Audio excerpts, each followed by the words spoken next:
enough. The big news this week, Donald Trump announced his plans to run for re-election. Why is this big news? It's 980 days away. I told you. That, my friends, is hilarious. I mean, who didn't laugh when they heard that? 980 days away. The guy just flipped off the media, the entertainment industry, academia, and everyone who does yoga in the park. You know what he's doing? He's getting you to think beyond the sale. You know, forget this collusion business. Let's talk about 2020. You know, real estate agents, they do this all the time. You know, they show you the basement and they say, you know, this is perfect for your pool table. Or perhaps that shrine to Lou Dobbs. Mine is built out of hamster skulls. The trick is to talk to you as if you've already decided to buy the house. And Trump's talking to you the same way about the White House. You know, I can already see the campaign ad. Ready to make voting for Trump great again? 45 returns for 2020. The perfect vision that will crush your face.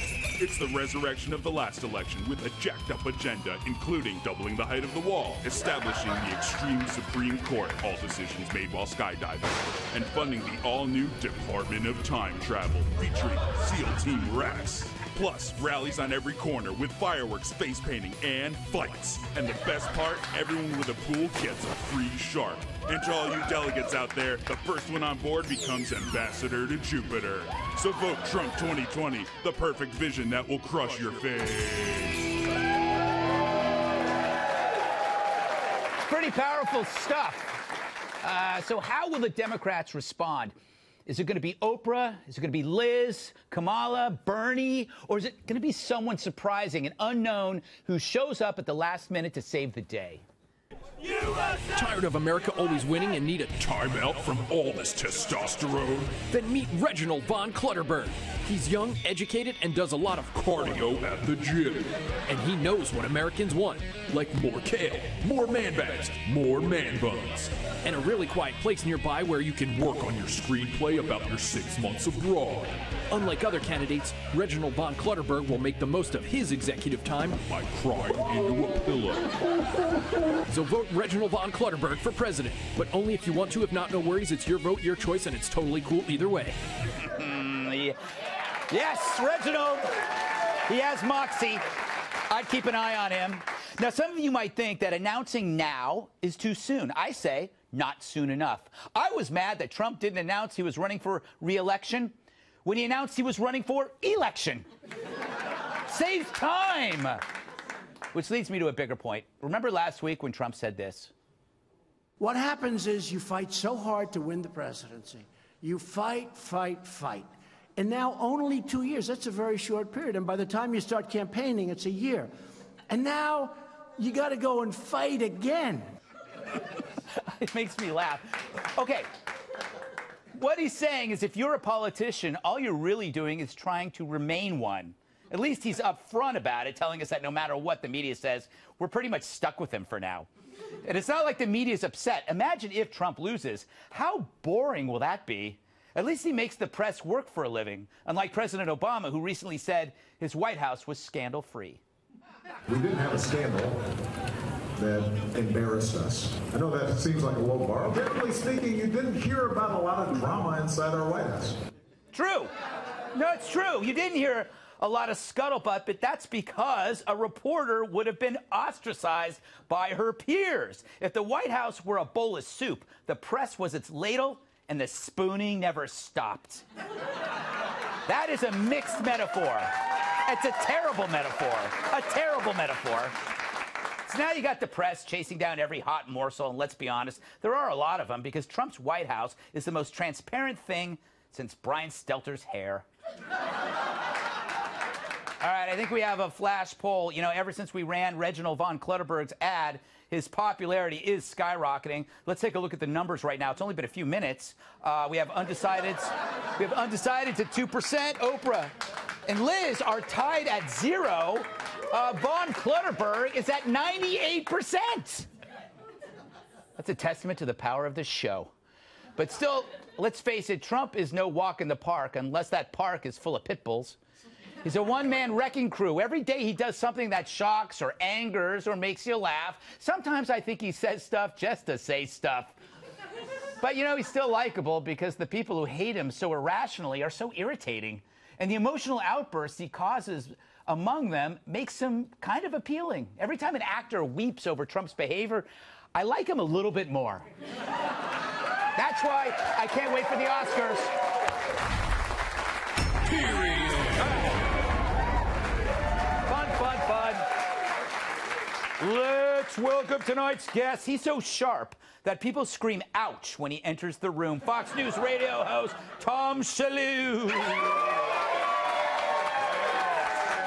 And this man is funnier than a clown choking on a whoopee cushion made of silly string. His new book, everyone should buy it. It's called Everybody is Awful Except You. Actor and comedian Jim Florentine. Give her liberty or an e-cig and a shot of tequila. National Review reporter Kat Timpf. And a redwood in his baseball bat. Former bodyguard of my massive sidekick, Trump! Tyrus! I called you Trump. All right. Tom, thoughts on this early announcement? Well, you know, I mean, I was hoping for something big. We had the escalator last time. He should have done something like the escalator. Yes! But there aren't any escalators at the White House, are there? There should be. There should. Maybe that's for the next term. Yes, exactly. Why don't they have escalators in the White House? That seems like something that should be updated. I always get the impression that the White House probably smells very old. You know what I mean when you go to your grandmother's house? Yes. And the candy bowls in the class? The ribbon candy, which is stuck together like a big rock. That's in case there are intruders coming in. The rock of ribbon candy is used to hit the intruders, but it looks so good, and then you can eat it afterward, often coated in the intruder's blood. Jim, welcome to the program. What are your thoughts on this early announcement? Is it a good thing, bad thing? I think it's a good thing. I remember the press was all saying he really didn't want the job. Yes. You know, now he's miserable. He's in the White House. He hates it. It's a dump. He doesn't want to be there. And he definitely didn't want to be. He didn't think he was going to win, and now he won. He's like, oh, what am I going to do now? Yeah. It was all BS. Yes. Just like he had dementia. Remember he had dementia? Remember we were going to get nuked by North Korea? Yeah. That was happening. He's doing an hour-and-a-half speech without any teleprompter. Yes. It doesn't sound like he has dementia. No, he doesn't.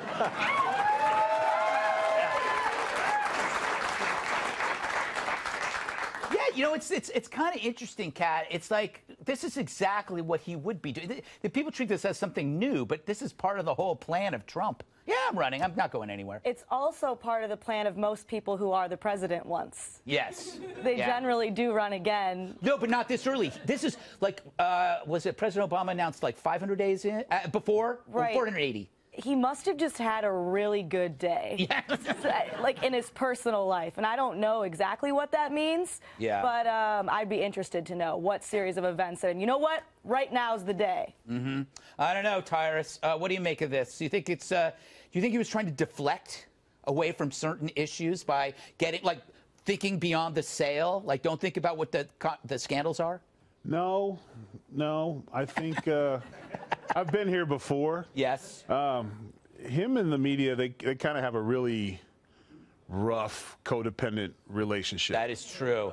And they're like the couple that quarrels in Walmart. Yeah, and you try to get around them with your cart, but you can't. Don't make eye contact with either of them. Yeah, because then they'll turn on you. Or if you try to calm them down, then they turn against you. I always just stop and watch. Yes. Yeah. I just don't work, but Trump is kind of like the girlfriend who pulls you aside by your vest before you go on the show going, I'm not going nowhere.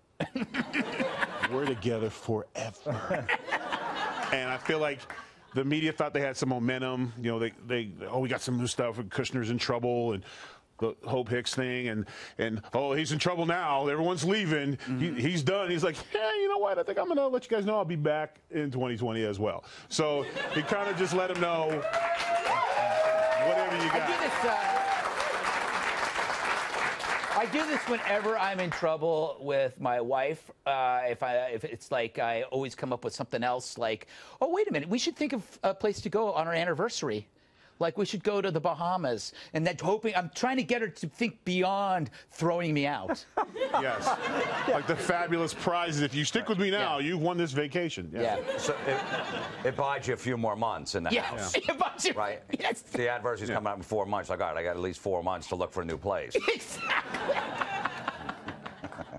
And let's be honest, the media's probably happy that he said that because they're because they're going to have job security for at least another, 6 years. I need him. Well, also, the resistance needs him. I need people to watch my show. Go ahead, Tom.